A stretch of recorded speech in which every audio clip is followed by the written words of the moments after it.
All right. Sorry about the dead air there. So I'm going to go ahead and just record this because I don't want to make this a whole big old stream and everything. Okay, let's go ahead and get into this, man. Holy moly. Okay.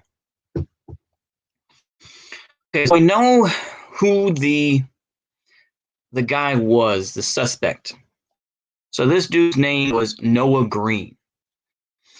So Green, from what I can gather, had some troubles. I had some problems. That's it. Yeah. Anyway, sorry, I didn't mean to. I was trying to lighten the mood a little bit. That turned out very bad.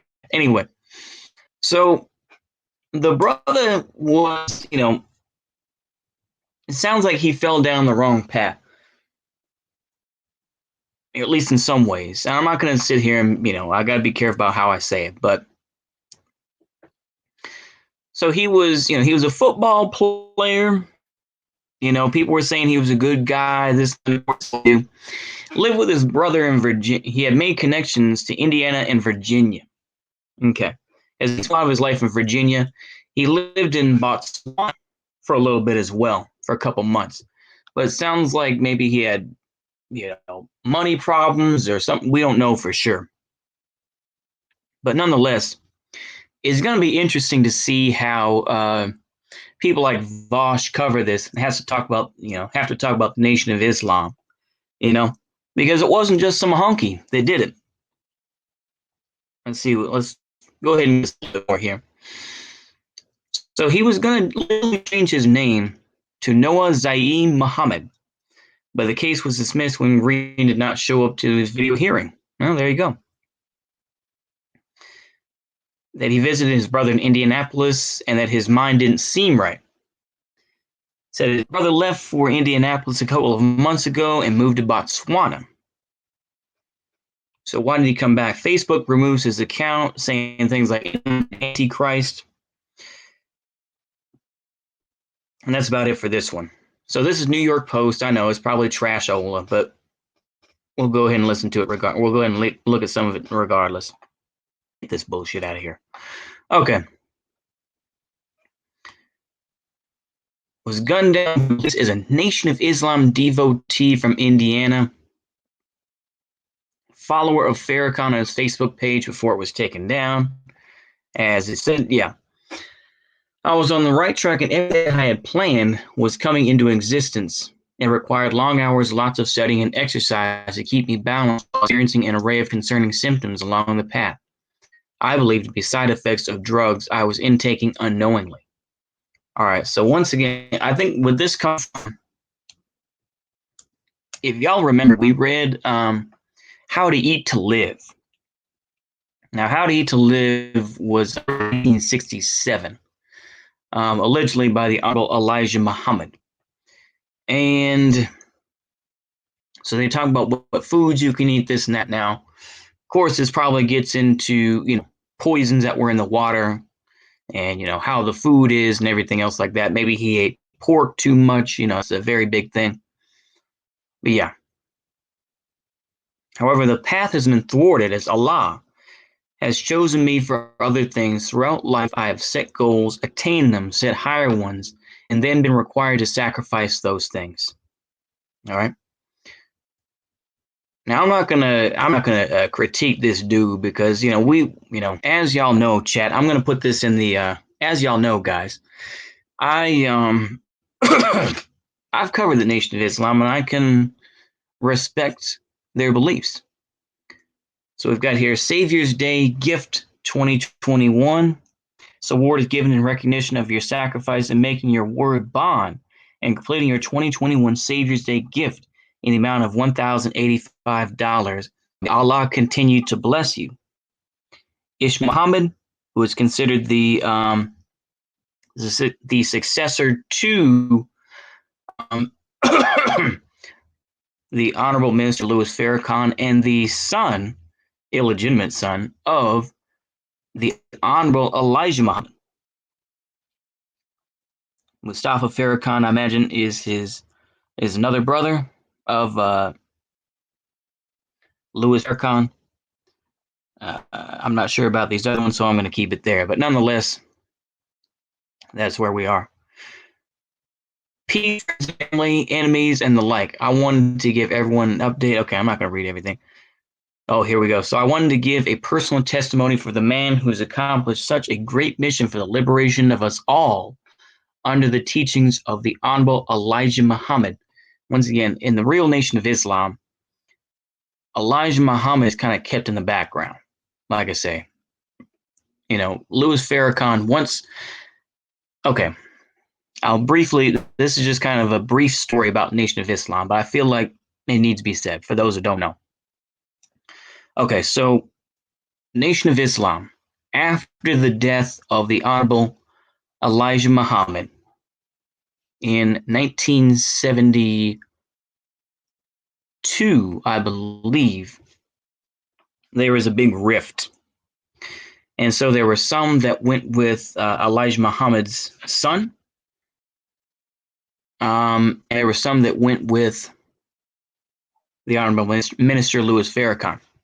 Minister Louis Farrakhan wanted to keep things pretty much the same. They were still going to the magazine, or excuse me, the same newspaper, kind of the same format that they had done everything else. Whereas Elijah Muhammad's son, who I can't think of off the top of my head, I'm not going to look right now, wanted to turn the Nation of Islam into a legitimate Sunni Muslim group.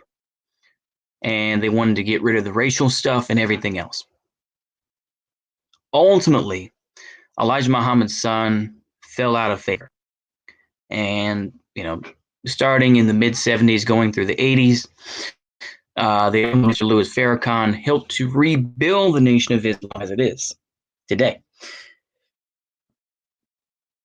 And so that's kind of the idea. Elijah Muhammad himself is not really talked about as much. Particularly like Yaqub, the idea that Yaqub created white folks, that really isn't talked about in the same way.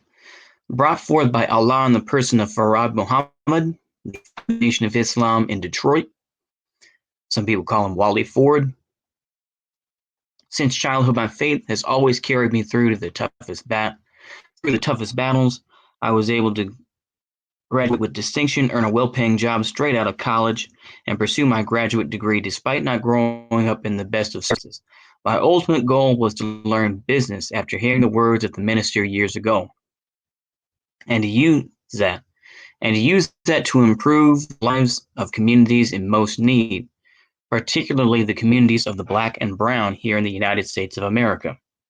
Business is warfare was a topic given by the minister that really inspired that path. I was on the right track, and everything I had planned was coming into existence. It required long hours focusing and exercise to keep me balanced. And this is kind of a repeat, yeah. There's much confusion in this day and age in my perspective. The ongoing COVID crisis, unemployment, rising national debt, division within the political sphere, rumors of war, and the like. But one thing I'm assured everyone can lean on, as I've leaned on, is faith in the Honorable Minister Louis Farrakhan, as a man who can carry us through the dark hour. As written in the Bible, you can tell a tree by the fruit it bears. So if you question this man as the Jesus, I recommend taking a look at his life's work and the blessings Allah has filled him with. The raiser of the dead to life, making the blind see and the deaf hear, I bear witness. Preaching to the multitudes, calling 1 million black men to Washington, and standing up to the most powerful government of modern times. Oh, Lord have mercy. Ooh, boy, yeah, okay. A major goal of mine is to meet this man who is instrumental on my awakening and life's work. I'm sure if I'll ever be afforded that opportunity, but I wanted to write this note for two purposes. To give everyone an update and in hopes that the note may somehow reach the minister. I encourage everyone to study this man and his teacher, the exalted Christ, the Honorable Elijah Muhammad. Please repost and share. Peace and blessings, Brother Noah X. Okay, let me go ahead and take that off for a minute. So, Um, so yeah, like I said, this is now a lot of the there's a lot of black folks who like Minister Louis Farrakhan because he was very visible in the 80s and 90s, and they saw him on people like Donahue and this and that, and saw him take on the honkies and the crackers, right? Now, of course, now you have people like young Pharaoh, as I said before, who used to be somewhat influenced by that, but then he kind of, he shifted, and now they say they're grifters, and they're just making money. And like I say, I'm not going to get into the whole detail of it, but the thing is, though, a lot of folks say Nation of Islam was already compromised. That's why they killed Malcolm X. That's why, um, you know, Nation of Islam has always been somewhat ruthless towards um, a lot of dissidents within their group.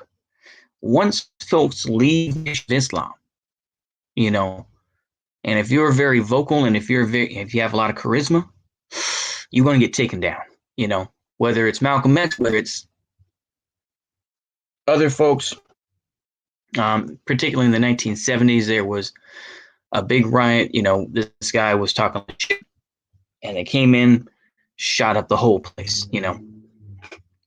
There's even a Nation of Islam way back in the 1940s, during the Second World War. Or actually, no, excuse me, 1920s, I think. Well, no, it started in 1930s. So in the 30s, there was a rumor that they were working with Japanese nationalists to help overthrow the U.S. Crazy, crazy stuff. But NOI has a lot of history on them. I think it's going to be interesting to see how people like Vosh handle this. How are they going to handle talking about the NOI, and is he going to equate black nationalism with white nationalism? That's the real thing. And I know, like I say, I've given him way too much credit, but it's like the V-man. I'll put it that way. Sorry, but how are people going to go at this? And of course, Wignats are going to be saying what they say on Twitter and everything, but where is this all going to go? That's the real question, isn't it? Um, so yeah, like I say, there are going to be plenty of folks who are just edgy already, and they think it as another sign that it's close to the end. And I don't deny that, yeah, the U.S. is on its last legs, but I think that it's interesting to say the least. I'm not going to sit here and pass judgment on this guy, but I think I think that it's like I said, I'm going to still hold the kind of what I said in the other videos. It feels very hinky. This brother, comes up with a knife, doesn't make much sense to me. It doesn't make much sense. I'll just tell you right now. It doesn't make sense.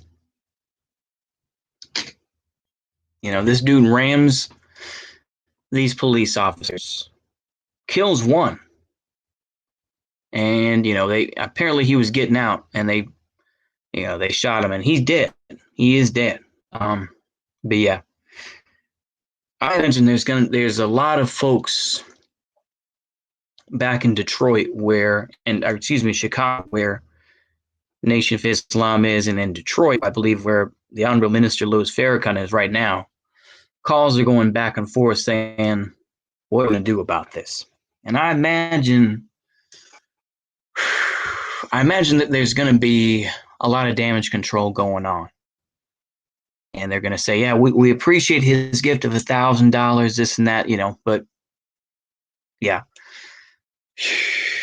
it's probably not going to be as big as I make it out to be. But, because it's kind of like the dude who was a follower of Tariq Nasheed on YouTube. And, hardly anybody said anything, really. So this may turn out the same way. Who knows? Um, yeah, I think I'll leave it there. I've talked long enough about it. I'm gonna let y'all go ahead and enjoy this, and I'll go ahead and put this up on the main channel. Why not? Hopefully, y'all enjoy that. See you later.